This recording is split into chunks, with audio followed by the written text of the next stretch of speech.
इस पृथ्वी पर सबसे बड़ा मानव धर्म यही है कि स्वयं तथा दूसरों के हित में किए जाने वाला कार्य ही सबसे बड़ा धर्म है।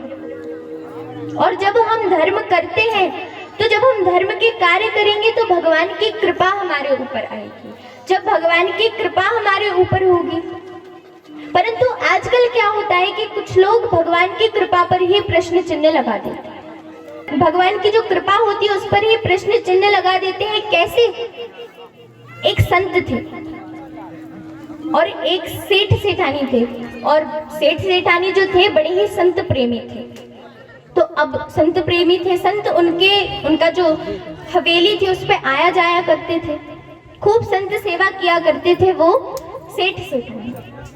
एक दिन की बात है कि एक संत का आगमन होता है उनके यहाँ पर। कुछ दिन वो संत उनके यहाँ रुकते हैं, अच्छा लगता है उन संत को। एक दिन की बात है कि संध्या का समय था, सेठ सेठानी संत की चरण वंदना कर रहे थे तो और बातें कर रहे थे। तो बातें करते करते सेठानी एकदम से संत से कहती है कि महाराज, सामने आप वो भवन देख रहे हैं? तो संत कहते हैं हाँ, बहुत बड़ा भवन है और काफी सुंदर भी है। तो वो सेठानी कहती है कि पहले हमारे यहाँ ये मुनीम था, जिसका वो भवन है वो पहले हमारे यहाँ मुनीम था, आज देखिए हमसे भी बड़ा भवन है उसके पास। सेठ जी सेठानी की बात को बीच में काट देते हैं और कहते हैं कि ऐसा नहीं है, आज भगवान की कृपा उसके ऊपर ज्यादा है और हमारे ऊपर कम है। आज भगवान की कृपा उसके ऊपर ज्यादा है, हमारे ऊपर कम है। संत हंसने लगते और कहते हैं कि सेठ जी, भगवान की कृपा कभी किसी के ऊपर कम या ज्यादा नहीं होती। मान लीजिए हमारे पास एक पात्र है, छोटी बाल्टी है, और हमारे पड़ोसी के पास एक बहुत बड़ा ड्रम है। तो बारिश हो रही है, अब बारिश हो रही है तो पड़ोसी जो है उन्होंने अपना ड्रम बाहर रख दिया, हमारी जो छोटी सी बाल्टी है हमने वो बाल्टी बाहर रख दी। अब रात भर पानी गिरा बिना रुके हुए, उनका ड्रम भर गया, हमारी बाल्टी भर गई। तो पानी उनके पास ज्यादा हुआ, हमारे पास कम हुआ। तो हम ये तो नहीं कह सकते ना कि उनके आंगन में ज्यादा बारिश हो गई, हमारे आंगन में कम बारिश हुई, इसलिए उनके पास अधिक पानी है, हमारे पास कम पानी। क्योंकि हमारा पात्र छोटा है तो इसलिए हमारे पास पानी कम है। उसी तरह हमारी श्रद्धा का पात्र जितना गहरा होगा, भगवान की कृपा उसमें उतनी समाएगी, क्योंकि भगवान की कृपा चारों तरफ अनवरत रूप से बरसती है। भगवान की कृपा चारों तरफ अनवरत रूप से बरसती है। हमारी श्रद्धा का पात्र जितना गहरा होगा, भगवान की कृपा उसमें उतनी ही समाएगी। और भगवान की कृपा हमारे ऊपर होती है तो सब कुछ आसान हो जाता है।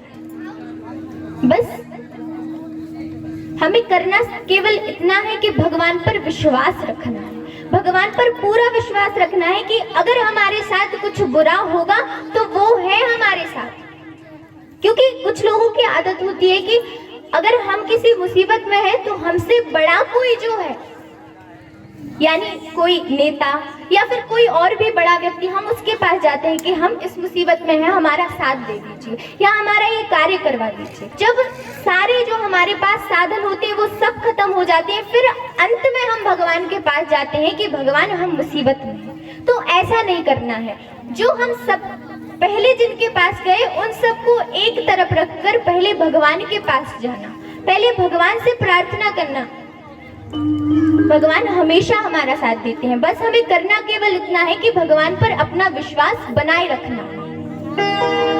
एक व्यक्ति था, उसके गांव में एक संत आए, बड़े ही प्रभावशाली संत थे और उनकी तपस्या करने का तरीका भी बड़ा ही विचित्र था। बड़ी ही विचित्र तरीके से तपस्या किया करते थे। वो क्या करते थे कि अपने पैर को जंजीर से बांधकर और कुएं में उल्टा लटक जाते थे। अपने पैर को जंजीर से बांधकर कुएं में उल्टा लटक जाते थे और कहते थे कि जिस दिन ये जंजीर टूट जाएगी उस दिन भगवान आकर मुझे गोद में उठा लेगा। अब जब ऐसा हुआ तो बहुत सारे लोग उनसे प्रभावित हुए। इतने बड़े संत हैं, ऐसे कोई अपने आप को थोड़ी उल्टा टांग देता है। सब बहुत प्रभावित हुए। एक व्यक्ति बहुत ही ज्यादा प्रभावित हो गया उनसे, तो उसने भी सोचा कि मैं भी ऐसा ही करूंगा। तो उसने भी अपने पैर को एक रस्सी से बांधा और कुएं में उल्टा लटक गया और कहा कि जिस दिन ये रस्सी टूट जाएगी उस दिन भगवान आकर मुझे गोद में ले लेंगे। तो थोड़े दिन होते हैं, थोड़े दिन तो वो रस्सी चल जाती है, एक दिन वो रस्सी अपने आप टूट जाती है। अब जैसे ही रस्सी टूटती है भगवान आकर उसको गोद में ले लेते हैं। तो उसको बड़ा आश्चर्य होता है क्योंकि वो संत कई वर्षों से ऐसे तपस्या कर रहे थे, उनको तो भगवान नहीं आए लेने के लिए और मुझे लेने इतनी जल्दी आ गए। तो वो भगवान को प्रणाम करता है। उसके बाद वो सबसे पहला प्रश्न ही यही करता है कि प्रभु, वो जो संत है वो तो कई वर्षों से तपस्या कर रहे हैं, अपना घर छोड़कर बैठे हैं, सन्यासी है, त्यागी है, लेकिन आप उन्हें लेने क्यों नहीं आए अभी तक, और मैं गिरा और आप मुझे लेने आ गए। तो भगवान कहते हैं कि उसे मुझ पर विश्वास नहीं है, वो जो पैर में अपनी जंजीर बांधे है उसे उस जंजीर पर विश्वास है कि वो जंजीर कभी टूटेगी ही नहीं और मैं कभी गिरूंगा ही नहीं। उसे उस जंजीर पर विश्वास है, उसे मुझ पर विश्वास नहीं है।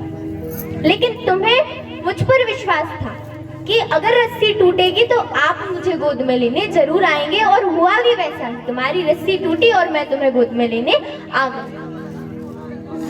तो कहने का तात्पर्य यह है कि भगवान पर विश्वास करना आवश्यक है, क्योंकि अगर हम भगवान पर विश्वास करते हैं, भगवान की भक्ति करते हैं, तो उसका फल केवल हमें नहीं मिलता बल्कि हमारे पूरे परिवार को मिलता है, हमारे आसपास के समाज को भी मिलता है। जैसे देखिए विभीषण जी थे। विभीषण जी जब तक लंका में रहे तब तक लंका का बाल भी बाका नहीं था, और जैसे ही रावण ने उन्हें लात मारकर लंका से बाहर निकाला वैसे ही लंका का पतन आरंभ हो गया और वंश सहित पूरी लंका नष्ट हो गई। क्योंकि वहां पर विभीषण जी भगवान की भक्ति किया करते थे, वहां पर विभीषण जी भक्त थे। तो जब तक हमारे परिवार में कोई एक व्यक्ति भी भगवान का भक्त होता है, भगवान की भक्ति करता है, तब तक उस परिवार का कोई कुछ नहीं बिगाड़ सकता। तो इसलिए भगवान की भक्ति करना बहुत आवश्यक है। प्रश्न ये उठता है कि भगवान क्या करते हैं। हम क्या करते हैं कि जब हमारे ऊपर कोई कष्ट आता है तो हम कहते हैं कि भगवान ने किया है, भगवान करते हैं जो करते हैं। तो ऐसा नहीं है। अगर हमारे ऊपर कोई कष्ट आता है या हमें कोई सुख प्राप्त होता है तो भगवान नहीं करते, वो हमारे कर्मों का फल होता है। बुजुर्ग कहते हैं ना कि इतई को करो इतई भुगत है, तो वैसा ही होता है कि हम जो कर्म यहाँ पर करते हैं हमें उसका फल मिलता है। यदि हम अच्छे कर्म करते हैं तो हमें उसका अच्छा फल मिलेगा, और अगर बुरे कर्म करते हैं तो एक ना एक दिन उन बुरे कर्मों का फल हमें अवश्य प्राप्त। तो अब प्रश्न ये उठता है कि भगवान क्या करते हैं।